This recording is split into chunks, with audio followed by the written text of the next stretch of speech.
Hi, I'm Lisa Sabaniak from Life Like You Mean It. And today we're going to be talking about 5 things that define the divine feminine and what you can do to actually embody them.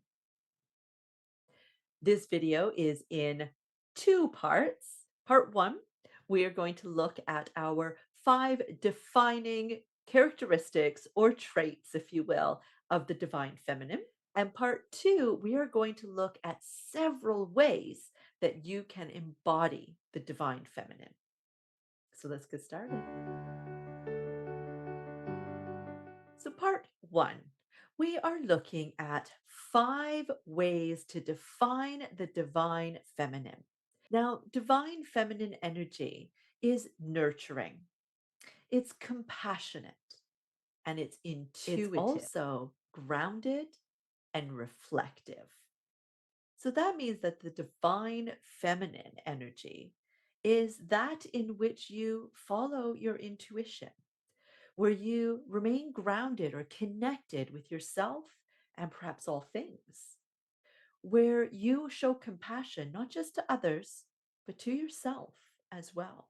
And the nurturing aspect of the divine feminine is, again, not just the nurturing of others like you would with animals or children, but the nurturing of yourself, the nurturing of your other relationships with your partners, with your friends, with your colleague, your relationship with you. Side note, I have a wonderful video about the differences between divine feminine and divine masculine energy, which would be perfect for you to go and watch after this, or maybe right now, to just be able to put into context the divine masculine energy here as well, which is just as important as divine feminine. So, part 2, we want to look at several ways that we can embody divine feminine energy in our daily lives so that we can help to cultivate it. We can help to express it and allow ourselves to create balance by expression of that divine feminine and, of course, expression of divine masculine, which will be our next video. So, my first tip of doing this is to create sacred space. This will be space that will be just your things, things that you love. It might be very feminine, but it doesn't have to be. You can have a candle, maybe a place for you to meditate, for you to be able to start to really pay attention to that groundedness aspect of divine feminine energy, where you can connect with yourself on a deeper level through meditation. Now, speaking of grounding, one of the really wonderful, beautiful things that you can do to help to ground yourself is by earthing.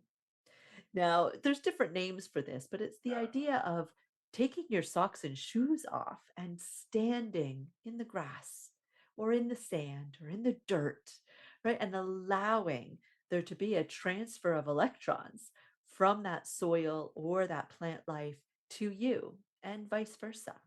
Now, this is where I really find experimentation to be a beautiful practice, a great way for you to start to see what works for you and maybe what doesn't as you try to embody your divine feminine energy. And so you might try what I've already suggested with the meditation and with the grounding, but there might be other things that you would like to do, like trying yoga or perhaps dance. You can also try breath work, and you might even try something like journaling.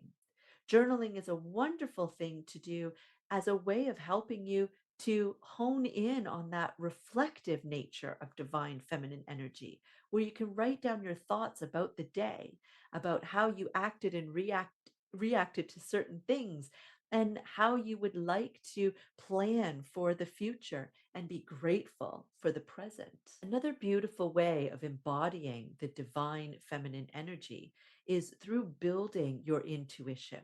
This is a very large quality of divine feminine energy.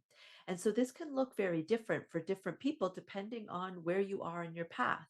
If you're just starting out and you really do not follow your intuition, then you can start by doing so, but listening to your gut, by just checking in with yourself in times when you notice that gut feeling and just asking yourself, Is this gut feeling here because it's trying to protect me from something that's definitely not safe, definitely not something that I'm supposed to be doing? Or is it just simply anxiety that is coming out because I'm thinking about doing something new? Or I'm thinking about doing something that I don't know what the outcome is, for example. And so the best way to do that is to just sit and imagine the outcome of whatever we're talking about. You're already there. You're already doing it and experiencing it. How do you feel? Is this something you want to move towards? Notice if your body does that, if it gives a little bit of movement towards this image that you're projecting in front of yourself, or does it pull back from it? The pulling back is more of a sign that this isn't actually right for you for whatever reason. And the pulling forward is more of a sign that it is. So you can start by listening to that gut feeling, checking in with it, and seeing what that message is for you. Now, if you are already a bit more experienced with listening to your intuition, then perhaps to build this further, it's time to pull out the pendulum, pull out some oracle cards, right? To actually start asking for messages from the universe and then listening when they show up. Another beautiful way that I like to do this is through automatic writing. And for me, what that is I will start out writing a conscious sentence, something that I've actually thought about and I want to express myself in this certain way and I start to write.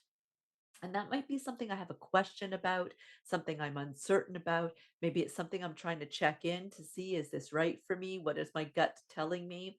Right? And I just start to write. And while those first one or two sentences are planned for me to write, I just continue after that without stopping and thinking about it. And that just allows me to really connect and allow this automatic writing to happen so that when I put the pen down afterwards and I go back and read it, oftentimes I'm surprised at what I wrote. It is messages from my higher self, from my spirit guides, or perhaps from my deep knowing within that has come out and expressed itself on this page. And the final biggest tip that I can give you to embody your divine feminine nature is in synchronicity. It's in changing the way that you relate to your life and to yourself and all of the things that you do to be instead of linear, cyclical. Now, that is a little bit easier said than done because we live in a patriarchal society that is built on linear sense of time. Right? We do the same things from Monday to Friday from 9 until 5, for example. We're expected to be at our best every Monday to Friday from 9 to 5 doing our job. But as women, the feminine energy, of course, is related to a cycle, a menstrual cycle, but also a moon cycle. And so it is more a divine feminine quality to realize that we are not the same Monday to Friday from 9 until 5.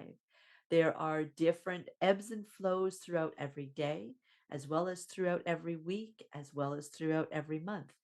Think of it as looking at the full moon, waning moon, new moon, and waxing moon. Think of it as the four seasons, right? Spring, summer, fall, and winter.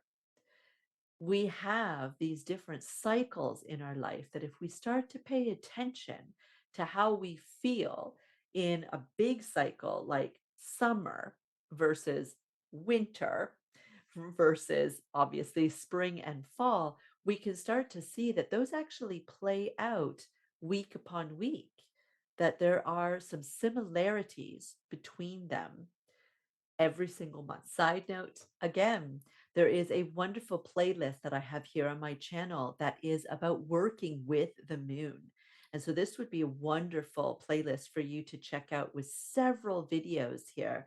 So anything from being very brief and opening up about these cycles of the moon and differences you might notice as you follow those cycles to working with every one of our chakras in order to work with the moon to release what is no longer serving us, as well as to bring in or manifest what it is that we are hoping to achieve for the rest of that month.